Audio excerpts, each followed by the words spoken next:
Hi everyone, my name is Tamina Chaudhary. Welcome to my YouTube channel. I am a physics master on an academy for NEET UG और ये video मैं NEET 2022 aspirants के लिए बना रही हूँ जो या तो 31 मई तक पूरी फिजिक्स रिवाइज करना चाहते हैं या फिर 31 मई तक वो इस तरीके से पूरी फिजिक्स कंप्लीट करना चाहते हैं कि वो एक और आधा आने वाला महीना जो पूरी की पूरी जून होगा और आधी जुलाई होगा वो यूटिलाइज करके वो रिवीजन के ऊपर फोकस कर सके, क्वेश्चन सॉल्विंग के ऊपर फोकस कर सके और अल्टीमेटली टेस्ट के ऊपर फोकस कर सके एज सच कि उनके एग्जाम में मार्क्स आने लग जाए और मार्क्स में इंप्रूवमेंट आए।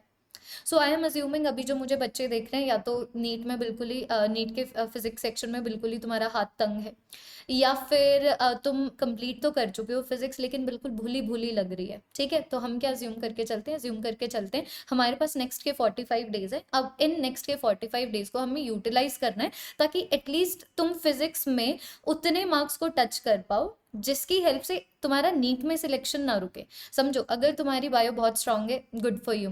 केमिस्ट्री में अगर तुम 140 लेके आ सकते हो तो ऑन एन एवरेज यहाँ से तुम्हें 150 140 मार्क्स तो लेके आने पड़ेंगे, है ना, ताकि जनरल कैटेगरी के विद रिस्पेक्ट टू भी तुम्हारा नीट में सिलेक्शन हो सके। हमेशा सेफ साइड लेके चलो।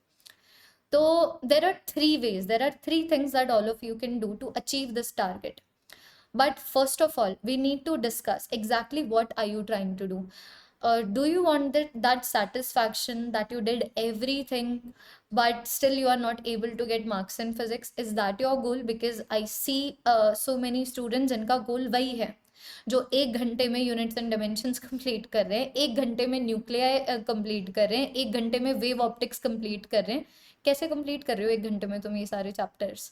तो देखो, अगर तुम्हारा गोल है सिर्फ कवरेज चाहे फिर मार्क्स आए ना आए, मैं तुम्हें बता सकती हूँ कि फिजिक्स के सेक्शन को तुम 30 दिन में कैसे खत्म करो। लेकिन मैं पहले बता के चल रही हूँ, ये वीडियो उन स्टूडेंट्स के लिए नहीं है। तो अगर तुम्हारा टारगेट है फिजिक्स को ऐसे कवर करना, ऐसे 45 डेज का टारगेट रखना सच दैट तुम एक फाउंडेशन बिल्ड कर पाओ जहां पर नेक्स्ट के 45 डेज आगे और जो आएंगे उनको उस इस फाउंडेशन के ऊपर बिल्ड कर करके तुम्हारे मार्क्स में इंप्रूवमेंट आ जाए और एटलीस्ट तुम 130 से 140 टच कर पाओ, अगर ये तुम्हारा टारगेट है, then this video is for you. And I'm giving you a caution, it is not going to be easy.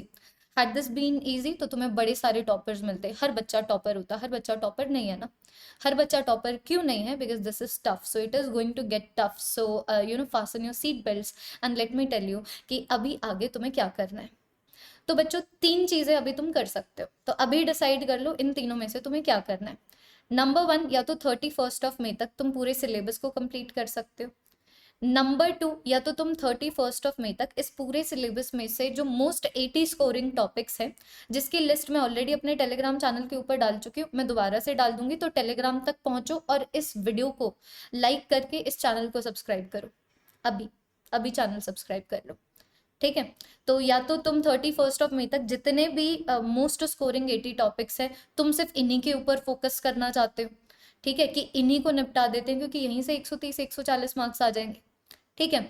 या फिर तुम इन 31 मई तक जो मोस्ट स्कोरिंग चैप्टर्स हैं सिर्फ वो चैप्टर्स करना चाहते हो और कुछ चैप्टर छोड़ना चाहते हो, ठीक है। तो अगर तुम्हारा एम 150 160 समथिंग का है तो मान लो तुम इन तीनों में से कोई भी स्ट्रैटेजी फॉलो कर सकते हो, दैट इज ऑन यू। मैं बस ये बता देती हूँ कि ये स्ट्रैटेजी किस तरीके से फॉलो करनी है। तो बेसिकली बच्चों, अभी ये देखो, मैं अभी 2 स्टूडेंट्स के बारे में बात करने वाली हूँ जो बच्चे फुल चैप्टर को मतलब 31 मई तक पूरा का पूरा चैप्टर कंप्लीट, पूरी की पूरी फिजिक्स कंप्लीट करना चाहते हैं, हर एक चैप्टर।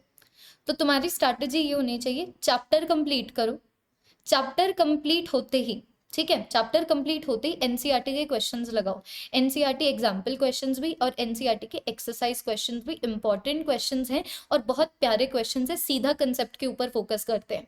और मैं तुम्हें सही बता रही हूँ, नीट में ना तो अभी तक ऐसा कोई क्वेश्चन आया है ना आगे ऐसा कोई क्वेश्चन आएगा कि एग्जामिनर ये जानना चाहते हैं कि तुम्हारी कैलकुलेशंस कितनी स्ट्रांग है। नहीं, एग्जामिनर सिर्फ ये देखना चाहता है कि तुम्हारे कंसेप्ट कितने स्ट्रांग है और एक्चुअली में how good is your analytical power, how well can you relate one topic with the other.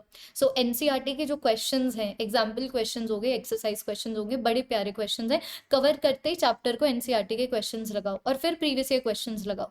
इससे ज़्यादा तुम्हारे पास टाइम बचेगा ही नहीं, क्योंकि अभी तक हम 31 मई तक का टारगेट रख के चल रहे हैं। 31 मई के आगे क्या करना है मैं तुम्हें खुद बता दूंगी एक और वीडियो में, लेकिन अभी हमें उसका नहीं सोचना। अभी हमें मान के चलना है 31 मई तक बिल्कुल अच्छे से फाउंडेशन बिल्ड कर लेते हैं कि जो नेक्स्ट 45 डेज हो उनकी हेल्प से मार्क्स में इंप्रूवमेंट है। तो तुम्हें अभी आगे जो मैं स्ट्रैटेजी बताने वाली हूँ उस स्ट्रैटेजी के हिसाब से तुम्हें ये 3 स्टेप्स फॉलो करने हैं। उसी तरीके से जो बच्चे चाहते हैं कि वो या तो 80 मोस्ट स्कोरिंग टॉपिक्स ही करें, या फिर वो सिर्फ सिलेक्टेड चैप्टर्स ही करना चाहते हैं और कुछ चैप्टर जो ज़्यादा स्कोरिंग नहीं है लेकिन टाइम कंज्यूमिंग है उनको छोड़ना चाहते हैं, तो तुम्हारी स्ट्रैटेजी होनी चाहिए कवर करो चैप्टर को, एनसीईआरटी के क्वेश्चंस लगाओ, दोनों NCERT exercise as well as example, previous year question लगाओ, और मैंने सिलेक्टेड क्वेश्चन के क्वेश्चन बैंक्स दिए हुए हैं, उन क्वेश्चन बैंक्स में से क्वेश्चंस लगाओ। मान लो अगर तुम 80 मोस्ट स्कोरिंग टॉपिक्स कर रहे हो और तुम आज वेव ऑप्टिक्स कर रहे हो, तो आज तुम्हें वेव ऑप्टिक्स में से सिर्फ जो टॉपिक्स 80 मोस्ट स्कोरिंग में लाए करते हैं तुम्हें वही करने हैं। वेव ऑप्टिक्स का क्वेश्चन बैंक खोलना है और सारे क्वेश्चंस उसी टॉपिक के ऊपर लगा लेने हैं। ठीक है, तो इस वीडियो की डिस्क्रिप्शन को चेक कर लेना बच्चों, सिलेक्टेड क्वेश्चन बैंक तुम्हें मिल जाएगा हर एक चैप्टर के लिए। तो एक गूगल ड्राइव लिंक है, सिर्फ उसके ऊपर क्लिक करना है, वहां पर अलग अलग चैप्टर के अलग अलग गूगल ड्राइव लिंक्स आ जाएंगे for the respective question banks of selected questions. ठीक है, तो अभी रहेगा ये कि मंडे और सैटरडे को यूटिलाइज करते हैं खूब कवरेज के लिए, एनसीईआरटी क्वेश्चंस के लिए, पीवाईक्यूज के लिए। जो संडे है, संडे को कूल ऑफ फेज रखेंगे। कूल ऑफ फेज ये कि यू कैन नॉट मतलब वर्क कंटिन्यूअसली, तुम्हारे अंदर स्ट्रेन प्रोड्यूस हो जाएगा। ज़्यादा स्ट्रेन प्रोड्यूस हो गया तो जो तुम्हारी कैपेबिलिटी कुछ काम करने की मान लो टी टाइम में है, अब अभी तुम्हें उसमें 2T टाइम लग रहा है या फिर 3T टाइम लग रहा है, तो बीच में कूल ऑफ फेज आना चाहिए। तो ये वो कूल ऑफ फेज है जिसमें तुम्हारा दिमाग नहीं लग रहा। तो दिमाग किन चीज़ों में नहीं लगता? रिविजन करने में कहाँ दिमाग लगता है? तो रिवाइज करो। रटने में दिमाग नहीं लगता, रटो। ठीक है, तो संडे को यूज करो कूल ऑफ फेज के लिए। संडे को बस तुम ये कर सकते हो, टेस्ट दे सकते हो, फुल मॉक टेस्ट दे सकते हो अगर तुम देना चाहो, या फिर अगर तुम उसको 31 मई के बाद शुरू करना चाहते हो फुल मॉक टेस्ट को, तो भी कोई दिक्कत की बात नहीं है। ठीक है, बाकी संडे को यूटिलाइज करो कूल ऑफ फेज के लिए, तो या चैप्टर वाइज टेस्ट दे दो।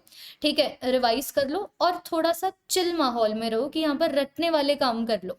ठीक है, रटने वाले काम कर लो, बायो के रटने वाले काम कर लो, केमिस्ट्री के रटने वाले काम करो, फिजिक्स के रटने वाले काम कर लो, लेकिन दिमाग को रेस्ट दो। जो तुम्हारी दिमाग कंटिन्यूअसली एनालाइज कर रहा है, एक सोल्यूशन तक पहुंचना चाह रहा है, वो वाला पार्ट संडे को रेस्ट पे आना चाहिए, वरना फिर मंडे को दोबारा से उतनी एफिशिएंसी से काम नहीं कर पाओगे जितना तुमने प्रीवियस मंडे के साथ स्टार्ट किया था।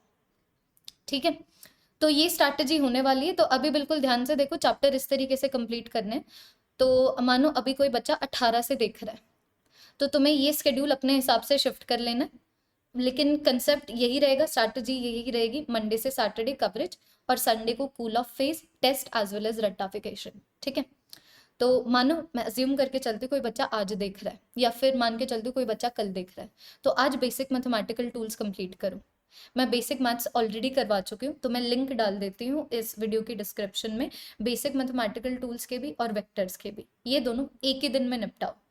अगर तुम्हारे दिमाग में ये आ रहा है बट टाइम इतना कम रहता है, we don't have a time for basic maths, basic maths के बिना तुमसे कुछ होगा नहीं।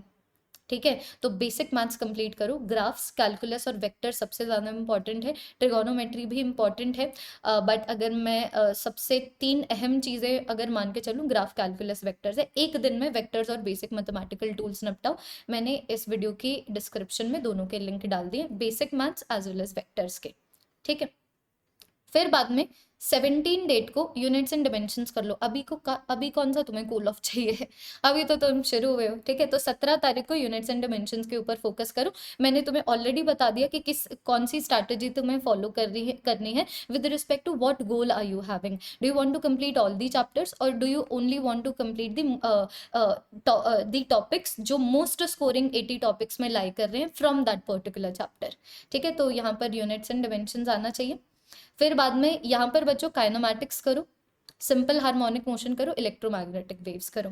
क्योंकि अभी तुम लोगों ने हालांकि में ये बेसिक मैथमेटिकल टूल्स किया होगा, ट्रिगोनोमेट्री किया होगा, सिंपल हार्मोनिक मोशन बड़ा जेन्युइन लगने लग जाएगा। इलेक्ट्रोमैग्नेटिक वेव्स इंटेलेक्चुअली चैलेंजिंग कुछ ज़्यादा खास है नहीं, काइनेमैटिक्स में दिमाग लगता है, और अभी तुमने वेक्टर्स किए हैं, सो this is the perfect way of finishing of the preparation bye 23rd of April।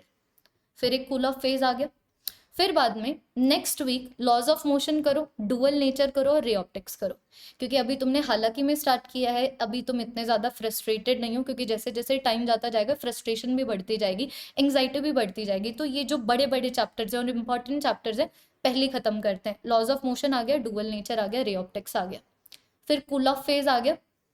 उसके बाद में मैं चाहती हूँ ये 3 चैप्टर एक साथ करूँ, क्योंकि ग्रेविटेशन और इलेक्ट्रोस्टैटिक्स में मेजॉरिटी मतलब इतने सारे क्वेश्चंस आते हैं, या तो ऑन दी एनर्जी लॉस, या फिर कितना काम करना पड़ेगा अगर तुम एम मास को यहाँ से यहाँ तक लेके जाना चाहते हो, या फिर क्यू चार्ज को यहाँ से लेके यहाँ तक लेके जाना चाहते हो। तो basically half of the gravitation and half of the electrostatic potential and capacitance के अंदर वर्क एनर्जी थ्योरम लग रहा है बस, ठीक है। तो मैं चाहती हूँ इन तीनों चैप्टर्स को एक साथ करो, बहुत बढ़िया तरीके से तुम 5 दिनों में ये 3 चैप्टर कर पाओगे। फिर बाद में थर्मल फिजिक्स कंप्लीट करो और एटम्स कंप्लीट करो। थर्मल फिजिक्स में 2 बड़े चैप्टर्स है, thermal properties of matter, thermodynamics, ठीक है। केटीजी बड़ा चैप्टर नहीं है, आराम से तुम 5 घंटे में खत्म कर सकते हो सारे क्वेश्चंस के साथ, ठीक है। एटम्स कंप्लीट करो। फिर बाद में अभी जो ये 16 मई से 21 मई तक की बात करूं, तो इसमें रोटेशनल मैकेनिक्स तुम्हें कंप्लीट करना है, करंट इलेक्ट्रिसिटी तुम्हें कंप्लीट करना है, moving charges in magnetism as well as magnetism in matter.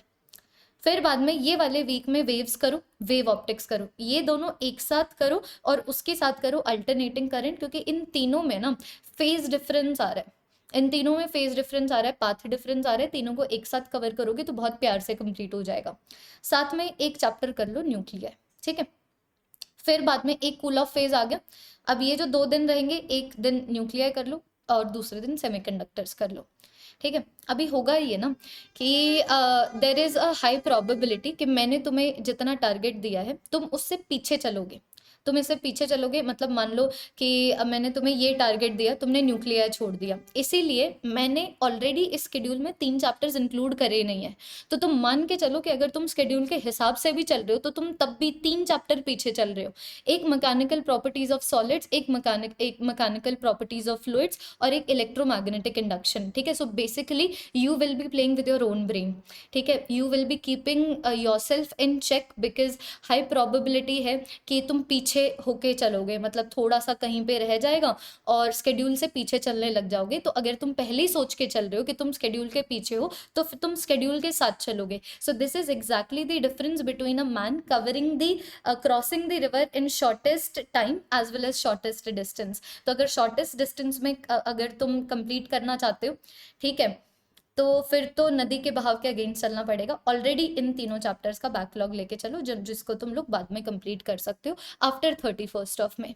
तो अगर तुम इस शेड्यूल से चलते हो ना बच्चों, तो आई एम वेरी श्योर कि जितना तुम इस शेड्यूल से ना चलो और एफिशिएंसी दिखा पाओगे, उससे 10 गुना ज़्यादा एफिशिएंसी दिखा पाओगे अगर इस शेड्यूल से चलते हो। लेकिन सबसे पहले सोच लो, ठीक है, कि तुम्हें कितने मार्क्स चाहिए और उन मार्क्स के हिसाब से क्या करना चाहते हो तुम अभी इस लिमिटेड टाइम फ्रेम में, ठीक है। क्योंकि टाइम तो लिमिटेड है, ऐसा हो ही नहीं सकता मैं तुम्हें बोल दूं पूरा चैप्टर करो, कवरेज करो, एनसीईआरटी क्वेश्चन करो, पीवाईक्यू कर लो, सिलेक्टेड क्वेश्चन बैंक कर लो, क्योंकि अभी टाइम कम रह गया। 31 मई तक तुम्हें निपटाना ही निपटाना है एनी हाउ, ठीक है। 31 मई तक तुम्हें ये निपटाना ही निपटाना है एनी हाउ, क्योंकि नेक्स्ट के 45 डेज में और अच्छी स्ट्रैटेजी लेके आऊंगी, जिसकी हेल्प से हम फिर मार्क्स बढ़ने पे ध्यान देंगे।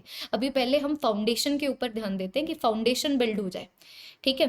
तो तुम देखो, तुम्हें सारे के सारे चैप्टर्स करने हैं, तो ये अगर तुम्हें सिर्फ 80 मोस्ट स्कोरिंग टॉपिक्स करने हैं हर चैप्टर के, या फिर सिलेक्टेड चैप्टर्स करने हैं, तो ये ठीक है। ये पीडीएफ मैं टेलीग्राम पे भी डाल देती हूँ, टेलीग्राम तक पहुँचो और बच्चों लग जाओ बच्चों लग जाओ। मतलब बहुत कट थ्रोट कॉम्पिटिशन है। एज द रेस में जो प्लस में बच्चे एनरोल्ड हैं, वो 80 मोस्ट स्कोरिंग टॉपिक्स के ऊपर ऑल पॉसिबल क्वेश्चंस कर रहे हैं, ठीक है। तो अगर तुम इसमें एनरोल करना चाहते हो, जिसकी क्लासेस मंडे, वेडनेसडे और फ्राइडे को होती हैं, ठीक है, the recordings are available for the lectures that you have missed, तो तुम्हें सिर्फ 3 महीने की अनअकैडमी प्लस की सब्सक्रिप्शन लेनी है, आर्मी लाइफ का कोड लगाना है, और बच्चों मेरी ईमेल आईडी देख लो, तमन्ना tc235@gmail पे भेज देना। That is all that you have to do to be added to my personal exclusive group, जिसमें इन 80 मोस्ट स्कोरिंग टॉपिक्स के ऊपर हम ऑल पॉसिबल क्वेश्चंस क्लास में तो कर ही रहे हैं, उसके अलावा मैं 80 मोस्ट स्कोरिंग टॉपिक्स के ऊपर 80 रैंक बूस्टिंग डीपीपीज भी दे रही हूँ। Do you understand me? तो अभी फोकस करो, what is your goal, what you are trying to achieve, मैं स्ट्रैटेजी बता चुकी हूँ। I am hoping this video helps everyone. Video को लाइक कर दो, सब्सक्राइब कर लो चैनल को, आगे शेयर कर देना। Thank you so much everyone, have a wonderful day, bye bye.